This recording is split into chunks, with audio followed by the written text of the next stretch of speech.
From 5 new isekai and the return of Tensura, all the way to Studio Mappa and its annual announcement show, there's plenty of news to talk about from the last month or so. So, starting with those 5 new isekai, first we have the wrong way to use healing magic, which if you've ever played any MMORPG, it's pretty much the ideal fantasy for every healer out there. An average student gets isekai'd into a new world, realizes he has an affinity for the extremely rare healing magic, then starts using that magic for offense instead of support. Pretty much like every Lux main in League of Legends. But rather than get flamed out of the party for being an idiot, everyone instead just stares in terror at how OP this character has turned himself with healing magic alone. It's a comedic isekai that focuses on the dynamic between the main character and the crazy sensei teaching him how to use his healing magic. One that's slated for release in 2024.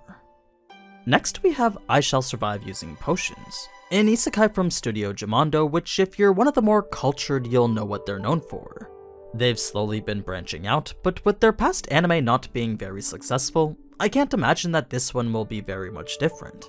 Either way, the story for this isekai focuses on potions, or at least the main character's ability to make potions.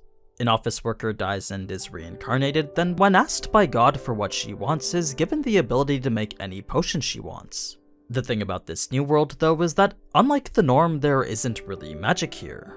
So with her potions being the closest thing to magic, that makes her the target of people seeking power. Making this a slightly intriguing plot since the element that makes her OP isn't just something that's used to flex on everyone. It's instead the driving factor of a lot of the core story elements. Now, another isekai that looks, well, average is Studio Mother's adaptation of the light novel Tensei Kizoku, reincarnated as an aristocrat with an appraisal skill. It's just like all the other isekai, except the key aspect making the protagonist unique is his appraisal skill, an ability that lets him determine someone's current strength as well as the amount of potential they hold. So, by using this skill to recruit a very powerful cast of characters, this protagonist who's not very strong on his own will create what's pretty much the Avengers to prepare for war against the territories surrounding him, kinda like how it was in the Realist Hero isekai. It probably won't be as good, but if you like weak characters creating strong teams, then you'll probably want to watch this isekai when it comes out in 2024. An isekai with a bit more promise is Platinum Vision's upcoming adaptation for the light novel I'm in Love with the Villainess. Your classic premise with a girl ending up in her favorite otome game, except rather than pursue any of the male love interests, she instead decides to go for the villainess. It's her favorite character from when she played the game, who also just happens to be the main antagonist. So, as she teases her supposed love rival with numerous advances, it's their developing relationship and the comedic reaction to those things that really make this series so enjoyable. It's a proper parody on when dating sims give you completely uninteresting love interests to choose from. That and a Yuri which actually does Yuri well. Now, the 5th isekai we've gotten a preview for is Studio Mappa's adaptation of The Weakest Tamer Began a Journey to Pick Up Trash. The first anime from a studio whose only other work you'll recognize is the Cyberpunk 2077 music video. So, if that's any indication on what the quality for this anime might be, then I think we'll all be pleasantly surprised. As for the story, well, it's actually a surprisingly different take on isekai. You see, rather than have a protagonist who's weak with one very overpowered skill, Weakest Tamer does the opposite. She does only have that single skill of taming, but the only monster she can tame is this basic slime. So it's not her and this slime wreaking havoc with OP abilities, but instead the two doing all they can to survive in this world that shunned her. It's a pure survival fantasy that has this unlikely duo picking up whatever trash they can find in order to live. Thus the reason it's titled the way it is.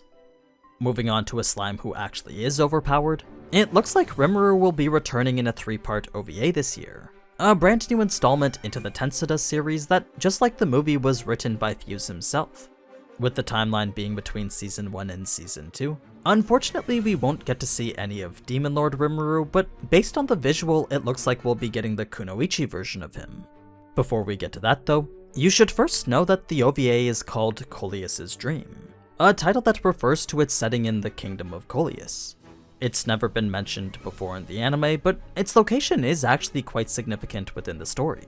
You see, as the only kingdom standing between the western nations and the Desert of Death, Coleus serves as the defensive barrier preventing monsters from crossing that border. It's a city filled to the brim with adventurers as the economy is supported solely by the monsters being hunted there.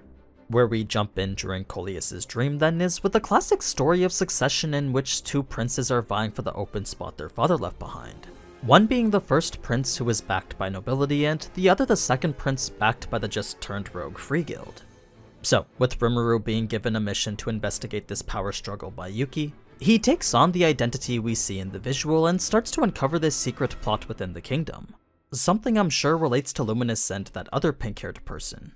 There isn't much else to say other than that, but I'm hoping this 3-part series will turn out to be a bit better than the movie. Or at the very least, a bit more relevant since Scarlet Bond wasn't really all that important. Either way, I'm always happy to be getting more Tensura. We probably won't get to see Rimuru at full power, but maybe we'll get to see another Demon Lord like Luminous in action. That for sure is something I'd be eager to watch. It'll be a nice bit of filler for before Season 3 is released in 2024. Now, it was only a couple of days ago that Studio Mappa hosted their annual stage show, an 8-hour event featuring announcements and panels for every anime they're currently working on. Unfortunately, there wasn't much for Hell's Paradise or Chainsaw Man, but for the others we did get a few visuals, a trailer, and even a cooking show. Focusing on only the anime stuff though, the first was what could very well be the final visual for Attack on Titan ever. A serene yet ominous look into what's to come for the very last for sure final part of Part 3 of the final season of the anime. Following that up was a new trailer showcasing a lot of what's been happening in Vinland Saga, then a proper trailer for the highly anticipated second season of Jujutsu Kaisen. Personally, I wasn't too into this arc when I read it in the manga, but after seeing just how epic Mappa has made it look, I can confidently say that we're gonna be in for a treat with this, especially if you're a fan of Gojo or characters who are almost as strong as him. The whole thing is gonna be a solid 2 arcs of clean animation. Now, one of the bigger announcements from the event was the reveal of Mappa's new original anime, Buchigiri, a story of 2 reunited friends who find themselves caught in the middle of a supernatural power struggle. There's not much else we know about the plot, but with the series having the same director as Banana Fish, Free, and Skate the Infinity, I wouldn't be surprised if there was a little bit of yaoi thrown in there. The last thing worth mentioning was a new teaser and visual for Mari Okada's movie Alicent Tadise's Illusion Factory, an original feature revealed over a year ago yet has had very little updates since. Ever since that first trailer though, this has definitely been one of the movies I'm most looking forward to. Not only because Mari Okada is very skilled at making emotional anime, but also because every frame of this is just pure eye candy. It's definitely gonna be one of Mappa's bigger projects when it releases in September. In terms of other anime that look interesting, we have a couple sequels in the form of Arknights and Bunny Senpai. I'm not too familiar with the Arknights lore, but I have read that the arc this season is based off of is one of the best. So even if the first season wasn't quite your cup of tea, if you're even a little bit interested in this dystopian fantasy, there's apparently a really good story to be found here. As for the new Bunny Senpai, it's another movie that will serve to wrap up the story for Sakuta's sister. That probably doesn't mean much for those who haven't watched the anime, but if you're familiar with Kaede's story, then I'm sure you're well aware of the emotional rollercoaster just waiting to happen. It's definitely another movie I'm extremely excited for. Now, with regards to new visuals and announcements, in terms of sequels, we have Faraway Paladin returning in the fall, then Banished from the Hero Party coming likely next year. Adult Swim announced they were creating their own Rick and Morty anime, while Toei will be creating an original anime called Girls Band Cry. As for adaptations, we'll be getting ones for Tying the Knot with an Amagami Sister, The Foolish Angel Dances with Demons, The Do-Over Damsel Conquers the Dragon Emperor, The Four Brothers of Yuzuki, then lastly, My New Boss is Goofy. Alongside Quintessential Quintuplets getting a TV special later this year, so too is Dropkick My Devil.